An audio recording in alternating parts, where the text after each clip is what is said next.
नमस्कार मंडळी, श्री स्वामी समर्थ. सर्वात प्रथम तुम्हाला येणाऱ्या मकर संक्रांतीच्या हार्दिक शुभेच्छा. तिळगुळ घ्या आणि गोड गोड बोला. तर या व्हिडिओमध्ये मी तुम्हाला मकर संक्रांतीची संपूर्ण माहिती सांगणार आहे. यावर्षी संक्रांत कशावर आले आहे, कोणत्या रंगावर आले आहे, त्यामुळे आपल्याला कोणता रंग हा वर्ज्य करायचा आहे, तसेच संक्रांती काळात कोणती कामे करावीत आणि कोणती कामे करणे वर्ज्य आहे, संक्रांतीचं वाहन, वस्त्र, शस्त्र, वय, नाव, दान काय द्यावे आणि संक्रांती काळात अजून कोणकोणत्या गोष्टी या केल्या जातात, या सर्व गोष्टींची माहिती तुम्हाला या व्हिडिओमध्ये मिळेल. त्यासाठी हा व्हिडिओ शेवटपर्यंत पहा आणि जास्तीत जास्त लोकांना शेअर करा आणि चॅनलवर नवीन असाल तर सबस्क्राईब करायला विसरू नका. लगेचच व्हिडिओला सुरुवात करूया. आपल्या हिंदू धर्मात मकर संक्रांतीच्या सणाला विशेष महत्त्व आहे. सूर्य हा दर महिन्याला आपली राशी बदलतो, परंतु जेव्हा तो मकर राशीत प्रवेश करतो तेव्हा या शुभयोगाला मकर संक्रांती असे म्हणतात. म्हणजे सूर्य जेव्हा एका राशीतून दुसऱ्या राशीत प्रवेश करतो त्याला मकर संक्रांत असं म्हटलं जातं.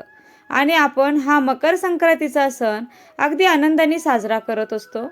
या मकर संक्रांतीच्या दिवसापासून सूर्याचं उत्तरायण सुरू होतं आणि हा उत्तरायणाचा काळ अधिक शुभ मानला जातो. त्यामुळे मकर संक्रांत अगदी विशेष मानली जाते. इंग्रजी नवीन वर्षाला सुरुवात झाली की त्यामध्ये येणारा पहिला सण म्हणजे मकर संक्रांत. आणि आपलं मराठी नवीन वर्ष जरी गुढीपाडव्याला सुरू होत असलं तरी सुद्धा आपल्या दैनंदिन जीवनामध्ये इंग्रजी महिने सुद्धा तेवढेच महत्त्वाचे आहेत. मराठी महिन्याप्रमाणे मकर संक्रांत ही दरवर्षी 10व्या महिन्यात म्हणजे पौष महिन्यात येते आणि इंग्रजी महिन्यात मकर संक्रांत ही जानेवारी महिन्यात येत असते. आणि या सणाचे एक वैशिष्ट्य म्हणजे हा सण शक्यतो 14 किंवा 15 जानेवारीला मकर संक्रांतीचा सण हा साजरा केला जातो आणि त्यातल्या त्यात 13 किंवा 15 जानेवारीला संक्रांत येणे हे क्वचितच घडतं. मात्र नेहमी हा सण 14 जानेवारीला साजरा केला जातो. यंदा मकर संक्रांतीचा जो काही पुण्यकाळ आहे तर तो शके 1947 पौष कृष्ण 11 बुधवार 14 जानेवारी 2026 ला दुपारी ठीक 3:06 सूर्य हा मकर राशीत प्रवेश करणार आहे. संक्रांतीचा पुण्यकाळ तुम्हाला सांगते तर बघा, संक्रांतीचा पुण्यकाळ हा 3:06 ते सूर्यास्तापर्यंत आहे, म्हणजे 6:20 असणार आहे. आणि हा 3:06 ते 6:20 हा जो पुण्यकाळ मानला जातो. या कालावधीमध्ये तुम्ही दान, धर्म, कर्म हे करू शकता. संक्रांत ही दुसरी तिसरी कोणी नसून ती एक देवीचं रूप आहे आणि संक्रांतीने ज्या वस्तू परिधान केलेल्या असतात त्या आपल्याला वर्ज्य करायच्या असतात. सूर्याचं मकर संक्रमण बालवकरणावर होत असल्याने वाहन वाघ असून उपवाहन घोडा आहे. संक्रांतीने पिवळे वस्त्र परिधान केलेले असून हातामध्ये गदा घेतली आहे, केशराचा टिळा लावलेला आहे व वयानी कुमारी असून बसलेली आहे. वासाकरिता जाईचं फूल घेतलेलं आहे, पायस भक्षण करीत आहे, जातीने सर्प आहे, भूषणार्थ मोती धारण केला आहे. वार नाव व नक्षत्र नाव मंदाकिनी असून ती पूर्वेकडून पश्चिमेकडे जात आहे व वायव्य दिशेस पाहत आहे. आता संक्रांतीचं जे फल काय आहे ते आपण पाहूया. तर संक्रांतीने ज्या वस्तू परिधान केल्या आहेत त्या वस्तू महाग होतील आणि संक्रांती जेथून आली आहे तेथील जनतेला सुख प्राप्त होईल.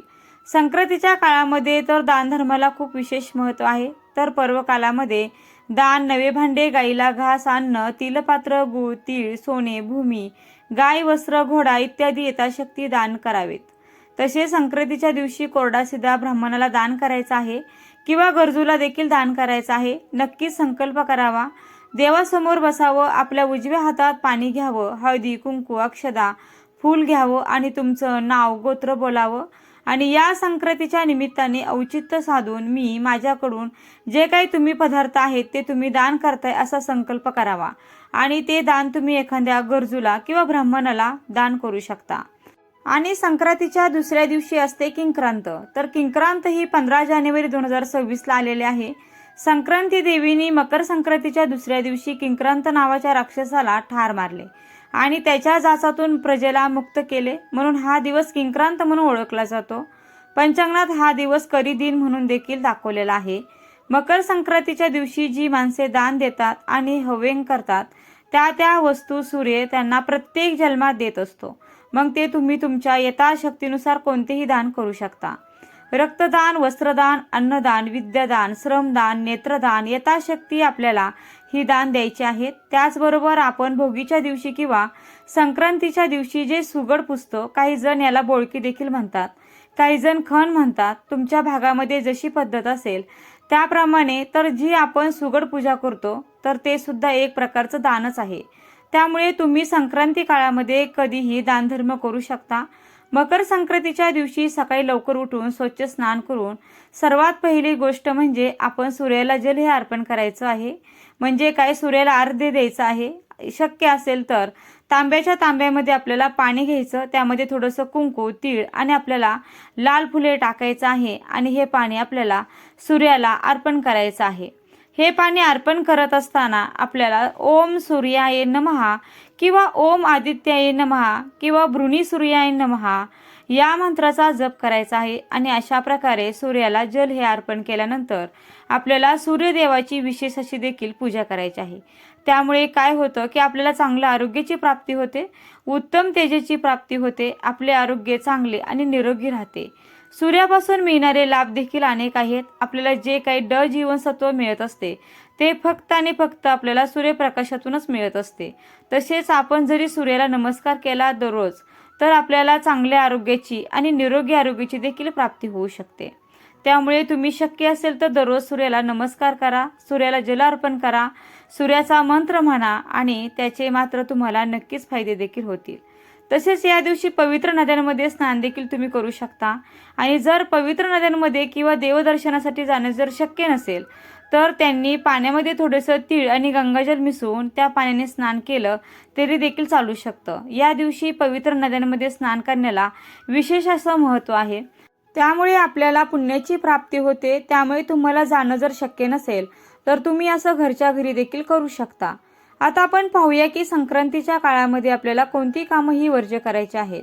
संक्रांतीच्या काळात आपल्याला कठोर बोलणं टाळायचं आहे. म्हणजेच काय, घरामध्ये वादविवाद करायचे नाहीयेत, कोणाला अपशब्द बोलायचं नाही, शिव्या शाप द्यायच्या नाहीयेत. उलट सगळेजणांनी मिळून मिसळून हा सण अगदी आनंदाने साजरा करायचा आहे. सगळ्यांना तिळगुळ द्यायचा आहे. तिळगुळ घ्या आणि गोड गोड बोला असं म्हणण्याची संधी आपल्याला केवळ या सणालाच मिळते बरं का, आणि वर्षातून एकदाच मिळते. त्यामुळे आपण हा तिळगुळ देऊन सण अगदी आनंदाने साजरा करायचा आहे. तीळ आणि गुळ हे उष्ण असल्याने या थंडीच्या दिवसामध्ये आपल्या शरीरात आवश्यक उष्णतेची गरज तिळगुळ हे पूर्ण करतं. आणि याच मुख्य कारणामुळे मकर संक्रांतीला तिळगुळ देण्याची परंपरा सुरू झाली असावी. त्याचबरोबर या संक्रांतीच्या काळामध्ये आपल्याला वृक्ष, गवत तोडणे ही देखील कामं पूर्णपणे टाळायची आहेत. कोणत्याही झाडाची हानी या दिवशी झाली नाही पाहिजे. तसेच गाई म्हशी याची धार काढणे हे सुद्धा वर्ज्य केलं सांगितलेलं आहे किंवा वर्ज्य केलेलं आहे. त्यामुळे जे शेतकरी लोक असतील त्यांच्या घरी दूध दुभती जी जनावरं असतील तर त्यांनी धारा काढायच्या नाहीयेत. आदल्या दिवशीच तुम्ही धारा काढू शकता आणि ज्यांना शक्यच नसेल त्यांनी त्या दिवशी काढल्या तरीही चालतील, कारण सगळेच नियम पाळणे आपल्याला शक्य होत नाही. आणि एखाद्या वेळेस त्यामुळे आपलं हवं तेवढं जास्तीत जास्त आपल्याला जेवढं शक्य असेल तेवढं पाळण्याचा प्रयत्न करावा. त्याचबरोबर या दिवशी दात घासणे सुद्धा वर्ज्य केलेलं आहे. पण आता हल्लीच्या काळामध्ये ही गोष्ट शक्यतो कोणीच पाळणार नाही. ज्यांना पाळायचं असेल त्यांनी पाळू शकता. म्हणजेच काय, दात नाही घासले तरी पण आपण जे आता हल्ली बाजारामध्ये माउथ वॉश मिळतात त्याने सुद्धा आपण आपले दात हे स्वच्छ करू शकतो. आणि ज्यांना शक्यच नाही तर त्यांनी हा नियम नाही पाळला तरी देखील चालेल. तसेच या दिवशी आपल्याला ब्रह्मचर्याचं पालन देखील करायचं आहे. तर अशा प्रकारे मी आता जी काही कामं सांगितली ती आपल्याला संक्रांतीच्या काळामध्ये ही पूर्णपणे वर्ज्य करायची आहेत, जेवढे शक्य होईल तेवढी. त्याचबरोबर मकर संक्रांतीचा अजून एक महत्त्वाचा भाग म्हणजे सुगड पूजन. बघा, या संक्रांतीच्या सणाला सुगड पूजा करण्याला देखील खूप जास्त महत्त्व आहे. ज्याला काही जण सुगड म्हणतात, बोळकी म्हणतात, खण म्हणतात. तर अशी घरातल्या प्रत्येक सुवासिनीची 5 सुगड म्हणजे 1 खण असं पूजायचं असतं. म्हणजेच घरातल्या एका सुवासिनीने स्त्रीसाठी 5 सुगड असतात. तुमच्या घरामध्ये जेवढ्या सुवासिनी स्त्रिया असतील त्यांच्या प्रत्येकी 5-5 सुगड आपल्याला पूजायच्या असतात. आणि त्या सुगडामध्ये आपण ओवसा भरून त्या सुगडाची पूजा केली जाते. आता मकर संक्रांत हा भारतातील असाच एक शेती संबंधित सण आहे. त्यामुळे या दिवसामध्ये शेतामध्ये जे पीक आलेलं असतं ते आपल्याला या सुगडामध्ये भरायचे असतात. मग त्यामध्ये गव्हाच्या लोंब्या, ज्वारीचं कणीस, हरभऱ्याचे घाटे, घेवडा, वाटाण्याच्या शेंगा, भुईमुगाच्या शेंगा, ऊसाचे तुकडे, गाजराचे तुकडे, बोरं, पेरूचे तुकडे, तीळ आणि गूळ हे सर्व पदार्थ ओवस्यामध्ये भरलं जातं. आणि त्याची पूजा केली जाते। तर हे सर्व साहित्य या दिवसामध्ये विपुल प्रमाणामध्ये उपलब्ध असल्याने ते वाणात त्याचा समावेश आपल्याला पाहायला मिळतो। तर असा हा सगळा ओवसा सुगडामध्ये भरून त्याची पूजा केल्यावरती हा सगळा ओवसा एखाद्या नवीन कपड्याने झाकून ठेवला जातो। आणि मग जेव्हा महिला हळदी कुंकवाचा कार्यक्रम करतात किंवा महिलांना आपण घरी हळदी कुंकवासाठी बोलवतो, तर त्यांना ते एक एक सुगड वाण म्हणून देखील दिलं जातं किंवा मग जो ओवसा आहे ना, तर हा ओवसा त्यांच्या ओटीमध्ये घातला जातो आणि त्यालाच खरं वाण असं म्हणतात। आणि हे सर्व वाण महिला वर्ग ज्या पद्धतीने एकमेकींना देतात, त्याचप्रमाणे पंढरपूरच्या रुक्मिणीला देखील सवाशण स्त्रिया या दिवशी वाण देण्यासाठी गर्दी करताना दिसून येतात। मकर संक्रांतीचा सण हा महिलांसाठी खूप उत्साही आणि आनंदी आहे, कारण या दिवशी महिला हळदी कुंकवाचा कार्यक्रम करतात। मकर संक्रांतीपासून ते रथसप्तमीपर्यंत तुम्ही हळदी कुंकवाचा कार्यक्रम कधीही करू शकता, ज्यामध्ये महिला एकमेकींना हळदी कुंकू लावतात, एकमेकींना वाण देतात, तिळगुळ देतात, तिळगुळ घ्या आणि गोड गोड बोला असं म्हणतात। काही जण वेगवेगळे भेटवस्तू पण देतात। तर तुम्हाला हा कार्यक्रम 14 जानेवारीपासून ते रथसप्तमी आहे, तर रथसप्तमीपर्यंत आपण हा हळदी कुंकवाचा कार्यक्रम हा करू शकतो। संक्रांतीच्या आदला दिवस महाराष्ट्रात भोगी या नावाने साजरा करतात। तर या हवामानात उपलब्ध असलेल्या सर्व शेंगभाज्या, फळभाज्या आणि तिळाचा कूट घालून केलेली मिश्र भाजी, तीळ लावलेली बाजरीची भाकरी, लोणी आणि मुगाची खिचडी असे पदार्थ या दिवशी आवर्जून केले जातात। संक्रांतीच्या दिवशी गुळाची पोळी आणि तिळगुळाचे विशेष असं महत्त्व असतं, कारण संक्रांत येते हिवाळ्यात, त्यावेळी थंडीचं प्रमाण हे खूप जास्त असतं। त्यामुळे आपल्याला शरीराचं तापमान गरम राहील असे उष्ण गुणधर्माचे पदार्थ आपण करून खातो। त्यामध्ये तीळ आणि गुळ हे उष्णता देणारे पदार्थ आहेत, त्यामुळे हिवाळ्यात जेवणात त्याचा समावेश आवर्जून केला जातो। तसेच बाजरीच्या भाकरीमध्ये सुद्धा उष्णतेचा गुणधर्म खूप जास्त आहे, त्यामुळे भोगीच्या दिवशी तीळ लावलेली बाजरीची भाकरी देखील खाल्ली जात असावी। तसेच या दिवसात फळं आणि भाज्या ताज्या आणि रसरशीत असतात, त्याचा वापर करून आपण भोगीची भाजी करतो आणि या नवीन हंगामात आलेल्या सर्व फळभाज्या, पालेभाज्या आपल्या पोटामध्ये जाव्या या मागचा खरा हेतू असावा। तसेच आपल्याला माहिती आहे की संक्रांतीला काळा रंग घालणं देखील खूप शुभ मानलं जातं। जेव्हा संक्रांतीचा सण असतो त्या दिवशी खूप थंडी जास्त प्रमाणात असते आणि आपण जर काळे कपडे घातले तर आपलं शरीर हे थोडं उबदार राहतं।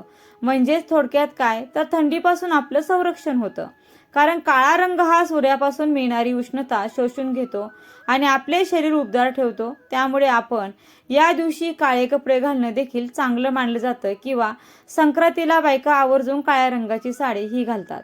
फक्त लक्षात ठेवा, प्रत्येक वर्षी संक्रांत देवी वेगवेगळ्या रंगाचे वस्त्र परिधान करत असते आणि ज्या रंगाचे वस्त्र संक्रांत देवीने परिधान केलेले असतात तो रंग आपण वर्ज्य करायचा असतो। तर यावर्षी पिवळ्या रंगावर संक्रांत आलेले आहे, त्यामुळे आपल्याला या दिवशी पिवळ्या रंगाचे कपडे चुकूनही घालायचे नाहीत। संक्रांती देवीने पिवळे वस्त्र परिधान केलेलं आहे, त्यामुळे आपल्याला पिवळ्या शेडचा कोणताही ड्रेस किंवा कोणती साडी देखील घालायची नाही पिवळ्या रंगाची, आणि डोक्यात पिवळ्या रंगाचं फूल देखील घालायचं नाही। थोडक्यात काय, तर या दिवशी आपण पिवळा रंग हा पूर्णपणे वर्ज्य करायचा आहे। हा भारतीय सण सौर कालगणनेशी संबंधित अतिशय महत्त्वाचा सण असून शेतीशी सुद्धा संबंधित आहे। मकर संक्रांतीपासून हळूहळू दिवस मोठा होत जातो आणि रात्रही लहान होत जाते। मकर संक्रांतीच्या सणाला नववधू हलव्याचे दागिने घालून जावं, तसेच याला तिळगुळ आणि आहेर देण्याची पद्धत महाराष्ट्रात आहे। म्हणजे जर तुमच्या मुलीचं लग्न झाल्यानंतर पहिली संक्रांत असेल तर तिच्यासाठी माहेरहून ओवसा पाठवला जातो। त्यामध्ये साडी, सर्व शृंगार साहित्य, तिळगुळाचे लाडू असे पदार्थ किंवा हे सर्व साहित्य तुम्ही पाठवू शकता। किंवा तुमच्या घरामध्ये जर नवीन सून आली असेल तर तिच्यासाठी तुम्ही तिळवा करू शकता, तिला हलव्याचे दागिने घालू शकता, सर्वांना हळदी कुंकवासाठी देखील बोलवू शकता। तुमच्या मुलीची किंवा सुनेची जर पहिली संक्रांत असेल तर हळदी कुंकवासाठी आलेल्या स्त्रियांना हळदी कुंकवाची डबी किंवा हळदी कुंकवाच्या ज्या छोट्या छोट्या डब्या असतात किंवा पाकिट असतात, तर ही हळदी कुंकवाची भेट आपण द्यायची असते, वाण म्हणून किंवा भेट म्हणून। तसेच संक्रांतीच्या दुसऱ्या दिवशी किंक्रांत असते आणि या किंक्रांतीला आपल्या घरामध्ये जी काही लहान मुलं असतात 5 वर्षापर्यंत, तर त्यांना देखील बोरन्हाण घातलं जातं। या दिवशी लहान मुलांनाही काळ्या रंगाचे कपडे घालून, हलव्याचे दागिने घालून चुरमुरे, बोरे, हरभरे, उसाचे तुकडे, गाजर, त्याचबरोबर छोट्या गोळ्या, बिस्किटे हे सर्व त्याच्या डोक्यावरती ओततात. तसेच या मिश्रणामध्ये लहान मुलांची आवडती चॉकलेट देखील घालतात आणि यालाच बोरना किंवा लूट असे देखील म्हणतात. बालकाच्या वयाच्या 5व्या वर्षापर्यंत बोरनान केलं जातं. अशा प्रकारे बोरनान तुम्ही किंक्रातीपासून ते रथसप्तमीपर्यंत कधीही करू शकता आणि हळदी कुंकवाचा कार्यक्रम तुम्ही संक्रांतीपासून रथसप्तमीपर्यंत कधीही करू शकता. तर अशा प्रकारे आजच्या व्हिडिओमध्ये मी तुम्हाला मकर संक्रांतीच्या सणाविषयी संपूर्ण माहिती देण्याचा प्रयत्न केला आहे. कसा वाटला तुम्हाला आजचा व्हिडिओ मला नक्की सांगा. आवडला असेल तर व्हिडिओला नक्की लाईक करा आणि जास्तीत जास्त लोकांपर्यंत व्हिडिओ शेअर करा आणि असे छान छान नवीन व्हिडिओज पाहण्यासाठी आजच आपल्या चॅनलला सबस्क्राईब करा. व्हिडिओ शेवटपर्यंत पाहिल्याबद्दल अगदी मनापासून तुमची खूप खूप आभारी आहे. धन्यवाद. श्री स्वामी समर्थ. जय जय स्वामी समर्थ. रामकृष्ण हरी. जय जय रामकृष्ण हरी. ओम नमो भगवते वासुदेवाय नमः.